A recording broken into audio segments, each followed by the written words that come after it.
tiada lagi rundingan.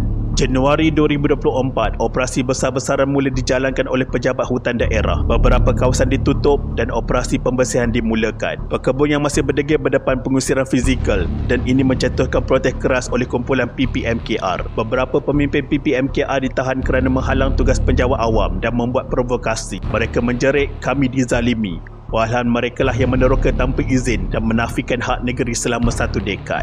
April 2024, kerajaan negeri mula menebang 200 pokok durian di Sungai Kelau yang ditanam secara haram. Tindakan ini mendapat kecaman daripada PPMKR dan NGO yang pro kepada mereka. Namun kerajaan bertegas ini milik tanah rakyat Pahang, bukan milik tokek haram. Mei 2024, kerajaan mengumumkan hasil kutipan daripada ladang sah mencapai RM3 juta. Peningkatan 3 kali ganda sejak skim pemutihan dilancarkan. Jun 2024, sidang media khas oleh Menteri Besar menegaskan bahawa kerajaan negeri tidak akan tunduk kepada desakan politik atau emosi. Prinsip undang-undang mesti ditegakkan, tidak kira siapa di belakang pekebun haram, termasuk individu berpengaruh. Beberapa laporan mendakwa ada pekebun yang mengupah samseng untuk menghalang jentolak dan pekerja hutan. Polis terpaksa campur tangan menunjukkan betapa runcingnya situasi ini walaupun ianya berpunca daripada aktiviti haram sejak awal.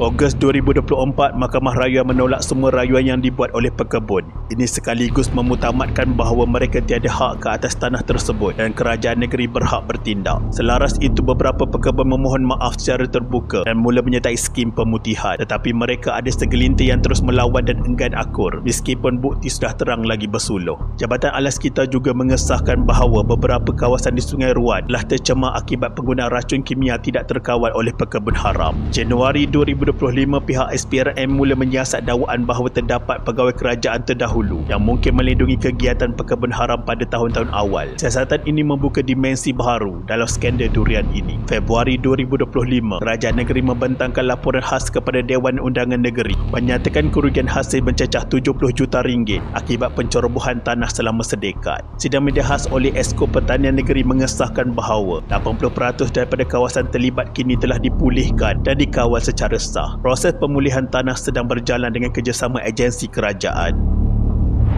Pada 6 April 2025, kerajaan negeri meneruskan fasa kedua pembersihan, menebang baki pokok durian haram di Sungai Kelau. Sebanyak 200 pokok ditebang secara sah, bukan kerana dendam, tetapi kerana undang-undang mesti dihormati. Beberapa pihak cuba membangkitkan isu kononnya penebangan pokok itu merugikan negara. Hakikatnya, ia adalah langkah pembersihan kepada dosa pencerobohan yang dibiarkan terlalu lama.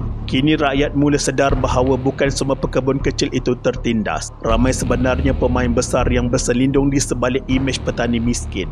Mereka mengaut jutaan tanpa cukai dan kini berlagak sebagai mangsa. Kerajaan negeri Pahang buat pertama kalinya dalam sejarah menunjukkan keberanian untuk menentang sedikit pencerobohan yang bersifat sistematik ini. Mereka membuktikan bahawa tanah kerajaan bukan boleh dirampas sesuka hati.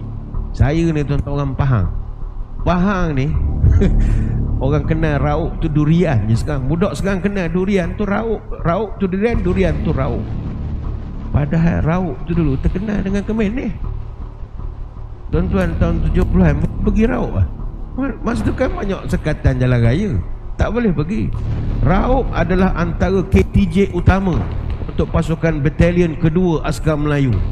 63% daripada anggota komunis dari unit penggembur ke-6 datangnya daripada rauk, khususnya di kampung Sungai Ruan. Penggembur ke-6 ni ketua dia nama Chong Cho. Ni legend lah dalam nama orang komunis. Kenapa rauk banyak komunis? Ini pernah orang buat kajian ilmiah.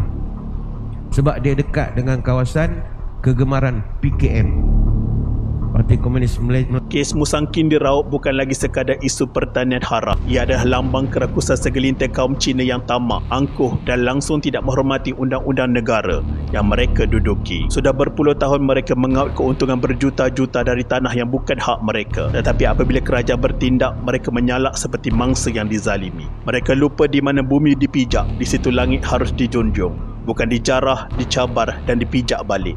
Inilah wajah sebenar penceroboh yang tidak kenal budi, tidak kenal malu dan tidak akan pernah cukup. Hari ini durian, esok mungkin tanah rizak Melayu pula yang jadi sasaran jika kita terus berlembut, bersangka baik dan takut untuk berkata benar. Biarlah ladang haram mereka ditebang, biarlah durian mereka reput di tanah. kerana lebih baik pohon ditebang daripada maruah dijual. Dan jika ada antara kita yang masih mahu mempertahankan penceroboh demi undi, maka ketahuilah mereka sedang menjual warisan bangsa kepada kaum yang tidak pernah tahu berterima kasih. Kalau orang politik tak malu kat diri sendiri, sekurang-kurangnya malulah kepada anak cucu akan datang. Sekian, terima kasih.